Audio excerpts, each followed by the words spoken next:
السلام علیکم ورحمۃ اللہ وبرکاتہ۔ اعوذ باللہ من الشیطان الرجیم، بسم اللہ الرحمن الرحیم۔ ولو شاء ربک لآمن من فی الارض كلهم جميعا افانت تکرہ الناس حتى يكونوا مؤمنین وما كان لنفس ان تؤمن الا باذن اللہ ويجعل الرجس على الذین لا يعقلون۔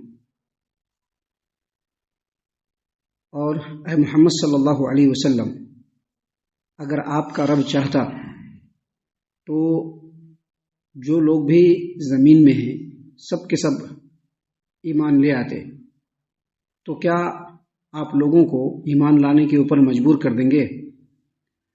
اور کوئی بھی نفس، کوئی بھی جان اس روئے زمین پر نہیں ہے مگر وہ اللہ تبارک و تعالیٰ کے حکم سے ہی ایمان لائیں گے۔ اور اللہ تبارک و تعالیٰ ان لوگوں کے اوپر پلیدی اور ناپاکی کو پھینک دیتا ہے جو عقل سے کام نہیں لیتے۔ محترم سامعین کرام، سورہ یونس سورہ نمبر 10 اور اسی صورت سے آیت نمبر 99 یعنی 99 اور 100، یہ دو آیات آپ کے سامنے تلاوت کی گئی۔ دونوں آیتوں کا ترجمہ بھی آپ کی خدمت میں پیش کیا گیا۔ سامعین کرام، اللہ تبارک و تعالیٰ نے فرمایا محمد عربی صلی اللہ علیہ وسلم کو مخاطب فرماتے ہوئے، وَلَوْ شَاءَ رَبُّكَ، اے محمد صلی اللہ علیہ وسلم، اگر آپ کا رب چاہتا، لآمن من فی الارض کلہم جمیعا، تو روئے زمین پر بسنے والے تمام کے تمام آپ کے رب کے حکم کی وجہ سے ایمان لے آتے۔ افانت تکرہ الناس حتی یکونوا مؤمنین، تو کیا اے محمد صلی اللہ علیہ وسلم آپ لوگوں کو ایمان لانے کے اوپر مجبور کر دیں گے؟ آیت کریمہ کا مفہوم یہ ہے کہ نبی اکرم صلی اللہ علیہ وسلم کی بڑی چاہت تھی کہ جتنے بھی لوگ ہیں، جہاں تک میری بات پہنچ رہی ہے، جو لوگ بھی میری دعوت کو سن رہے ہیں، جو لوگ بھی اللہ کے توحید کے پیغام کو سن رہے ہیں، جو لوگ بھی کلام اللہ کو سن رہے ہیں، وہ اللہ تبارک و تعالیٰ پر ایمان لے آئے۔ نبی صلی اللہ علیہ وسلم کی یہ بڑی چاہت تھی۔ آپ نے قرآن کریم میں پڑھا بھی ہوگا، علماء کرام کی زبانی سنا بھی ہوگا کہ نبی صلی اللہ علیہ وسلم کو اس قدر اس بات کی فکر دامنگیر ہوتی تھی کہ لوگ ایمان لے آئے، اس قدر دامنگیر ہوتی تھی کہ اللہ تبارک و تعالیٰ نے قرآن کریم میں یہ بھی کہہ دیا کہ محمد صلی اللہ علیہ وسلم، کیا یہ لوگ ایمان نہیں لائیں گے تو کیا آپ اپنے آپ کو ہلاک کر دیں گے، اپنے آپ کو تباہ کر دیں گے؟ تو نبی صلی اللہ علیہ وسلم کی بڑی چاہت تھی، لیکن یہ بات اللہ تبارک و تعالیٰ نے یہاں پر بتلا دیا کہ اللہ تبارک و تعالیٰ کی سنت جاریہ یہ ہے کہ کوئی بھی آدمی زبردستی ایمان نہ لائے۔ اگر کسی کو دعوت دینا ہے، کسی کو بتلانا ہے، کسی کو توحید کا پیغام پہنچانا ہے، کسی کو اسلام کی طرف لانا ہے تو زبردستی نہیں لایا جا سکتا ہے۔ یہ اللہ تبارک و تعالیٰ کی سنت ہے۔ اللہ تبارک و تعالیٰ یہ چاہتا ہے کہ اگر کوئی ایمان لائے تو پورے ہوش و حواس میں ایمان لائے، کیونکہ یہ اللہ کی مشیت ہے کہ اللہ تبارک و تعالیٰ نے ہدایت کا راستہ بھی دکھلا دیا ہے، گمراہی کا راستہ بھی دکھلا دیا ہے، بہت سارے نبیوں کو بھیجا ہے، اللہ تبارک و تعالیٰ نے کتاب کو نازل فرمایا ہے، نبی کی رہنمائی اس روئے زمین پر موجود ہے۔ ہر آدمی کو پتا ہے کہ یہ راستہ جو ہے یہ صحیح راستہ ہے جو انسان کو جنت کی جانب لے جائے گا، امن و سکون کی جانب لے جائے گا، نعمتوں کی جانب لے جائے گا، آرام کی جانب لے جائے گا، سکون کی جانب لے جائے گا۔ اور یہ جو راستہ ہے انسان کو جہنم کی طرف لے جانے والا ہے۔ ہر انسان کو یہ بتلا دیا گیا ہے، سمجھا دیا گیا ہے۔ اللہ تبارک و تعالیٰ کی سنت یہ ہے کہ جب انسان ایمان لائے تو علی وجہ البصیرہ، یعنی پورے ہوش و حواس میں، سمجھ کر کے، بوجھ کر کے، عقل اور ارادے کے پورے اختیار کی آزادی کے ساتھ وہ ایمان لائے، کسی کو مجبور نہ کیا جائے ایمان لانے پر۔ اس سے یہ بھی پتہ چلتا ہے کہ اسلام کی یہ تعلیم ہے کہ کسی کو اس ایمان لانے پر مجبور نہیں کیا جا سکتا۔ اور اس سے یہ بھی پتہ چلتا ہے کہ لوگ جو یہ کہتے ہیں کہ اسلام تلوار کی زور پر پھیلا ہے، یہ سراسر الزام ہے، انتہائی بے بنیاد الزام اور تہمت ہے۔ یہ اسلام نے ہمیشہ لوگوں کو حق کی طرف بلایا ہے پوری آزادی کے ساتھ۔ دیکھیے اللہ تبارک و تعالیٰ نے آگے مزید فرمایا ہے، افلم یئس الذین، اللہ تعالیٰ نے قرآن کریم میں دوسرے مقام پر سورۃ الرعد میں فرمایا، افلم یئس الذین آمنوا ان لو یشاء اللہ لہدی الناس جمیعا، تو کیا مومنوں نے ہمیں جانا کہ اگر اللہ چاہتا تو سب کے سب ایمان لے آتے، لیکن اللہ تبارک و تعالیٰ کی یہ سنت نہیں ہے، اللہ تبارک و تعالیٰ کی یہ مرضی نہیں ہے۔ اللہ نے ہر ایک کو اختیار دیا ہے، ارادہ دیا ہے کہ آپ سمجھیے، بوجھیے، لا اکراہ فی الدین، دین میں کوئی زور زبردستی نہیں۔ لہٰذا اللہ تبارک و تعالیٰ نے اپنے پیارے رسول صلی اللہ علیہ وسلم کو تسلی دیتے ہوئے فرمایا کہ اے نبی صلی اللہ علیہ وسلم، وَلَوْ شَاءَ رَبُّكَ لَآمَنَ مَنْ فِي الْأَرْضِ كُلُّهُمْ جَمِيعًا، اگر اللہ تبارک و تعالیٰ چاہتا تو تمام کے تمام روئے زمین کے لوگ ایمان لے آتے۔ افانت تکرہ الناس حتی یکونوا مؤمنین، کیا آپ لوگوں کو مجبور کریں گے کہ وہ ایمان لے آئے؟ اس کے بعد اللہ تبارک و تعالیٰ نے دوسری آیت کریمہ میں مزید بتلایا، اللہ نے کیا فرمایا؟ وما کان لنفس ان تؤمن الا باذن اللہ. اس روئے زمین پر کوئی بھی ایسی ذات نہیں ہے، کوئی بھی ایسا آدمی نہیں ہے، کوئی بھی ایسی جان نہیں ہے، اس روئے زمین پر کوئی بھی ایسا نہیں ہے جو اللہ تبارک و تعالیٰ کے اذن کے بغیر ایمان لیا ہے. اللہ کے اذن کے بغیر کوئی ایمان نہیں لیا سکتا. اللہ نے آگے مزید فرمایا وَيَجْعَلُ الرِّجْسَ عَلَى الَّذِينَ لَا يَعْقِلُونَ، اور اللہ تبارک و تعالیٰ ان لوگوں پر ناپاکی پھینکتا ہے جو عقل سے کام نہیں لیتے. مطلب کیا؟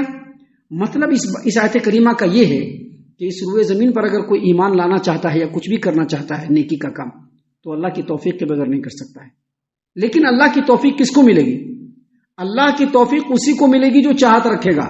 ابھی فجر کی نماز ہے، جو چاہا وہی آیا ہے. ابھی ہم لوگوں کو اگر چھوڑ دیا جائے، یا جو لوگ بھی ابھی اس روئے زمین پر مسجدوں میں موجود ہیں ان کو اگر چھوڑ دیا جائے، تو جتنے بھی لوگ سوئے پڑے ہوئے مسلمان لوگ، ان لوگوں نے چاہت نہیں کیا. اگر وہ چاہت کرتے تو وہ ضرور مسجد میں پہنچ جاتے، جیسا کہ ہم لوگ پہنچ گئے، لیکن انہوں نے چاہت نہیں کیا.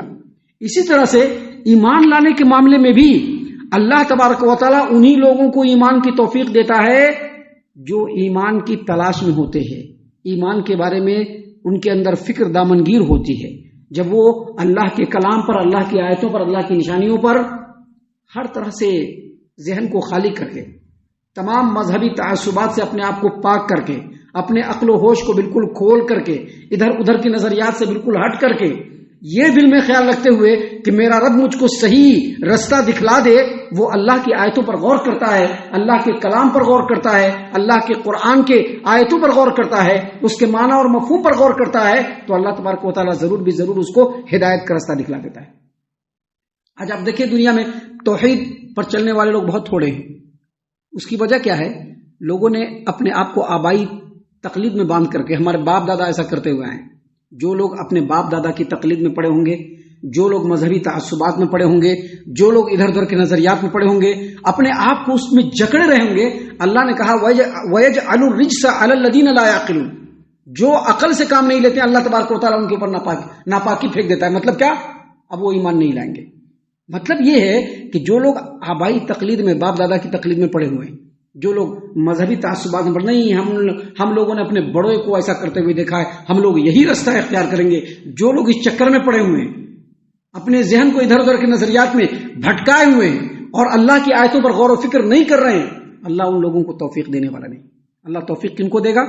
جو پورے ہوش و حواس کے ساتھ ہر چیز سے پاک ہو کر کے اللہ سے ہدایت طلب کرتے ہوئے اللہ کی آیتوں پر، اللہ کی نشانیوں پر غور کرے گا، اللہ اس کو ہدایت کی راہ دکھلا دے گا. اللہ تبارک و تعالیٰ نے قرآن کریم میں فرمایا ہے وَالَّذِينَ جَاهَدُوا فِينَا لَنَهْدِيَنَّهُمْ سُبُلَنَا، جو ہمارے رستے میں کوشش کرے گا ہم اس کو ضرور ہدایت دے دیں گے. تو اللہ تبارک و تعالیٰ نے ان دونوں آیتوں میں اپنے پیارے رسول صلی اللہ علیہ وسلم کو مخاطب کرتے ہوئے فرمایا ہے، اللہ تبارک و تعالیٰ نے اپنے پیارے رسول صلی اللہ علیہ وسلم کو مخاطب کرتے ہوئے فرمایا ہے کہ اللہ اگر چاہے تو روئے زمین پر کوئی بھی ایمان نہ لائے، ایسا کوئی بھی نہیں، سب کے سب ایمان لائیں گے. لیکن اللہ تبارک و تعالیٰ کا ایمان ایسی سستی چیز نہیں ہے، بلکہ اللہ کا ایمان انہی لوگوں کو ملتا ہے جن کے دل میں توفیق ہوتی ہے، جن کے دل میں چاہت ہوتی ہے، جو یہ فکر کرتے ہیں کہ ہم دنیا کی زندگی میں اللہ کے فرما بردار بندے بن کر کے رہیں، جو یہ سمجھتے ہیں، یہ سوچتے ہیں کہ اللہ تعالیٰ ہم کو آخرت میں اچھائی اور خیر اور بھلائی دے اور جنت دے. ایسے لوگوں کو اللہ تبارک و تعالیٰ ایمان کی دولت سے مالا مال فرماتا ہے. ہم اللہ سے دعا کرتے ہیں کہ اللہ تعالیٰ ہم تمام کو ان تمام باتوں کے اوپر خوب غور و فکر اور تدبر کرنے کے ساتھ ساتھ ان باتوں کے اوپر عمل کرنے کی بھی توفیق عنایت فرمائے. آمین. اللہ تعالی ہم تمام کو صحیح معنوں میں پکا سچا مومن مسلمان بنائے، اللہ اور اس کے رسول صلی اللہ علیہ وسلم کی اطاعت و فرما برداری کرنے والا بنائے، صحابہ کرام رضی اللہ عنہم کے طریقے پر چلنے والا بنائے، جنت الفردوس میں جگہ عطا فرمائے. اے اللہ ہم تمام کو جہنم سے پناہ دے، اے رب العالمین ہم تمام کو جہنم سے پناہ دے، اے مالک الملک ہم تمام کو جہنم سے پناہ دے. آمین یا رب العالمین. وما علینا الا البلاغ المبین. تبارك الذي نزل الفرقان على عبده ليكون للعالمين نذيرا.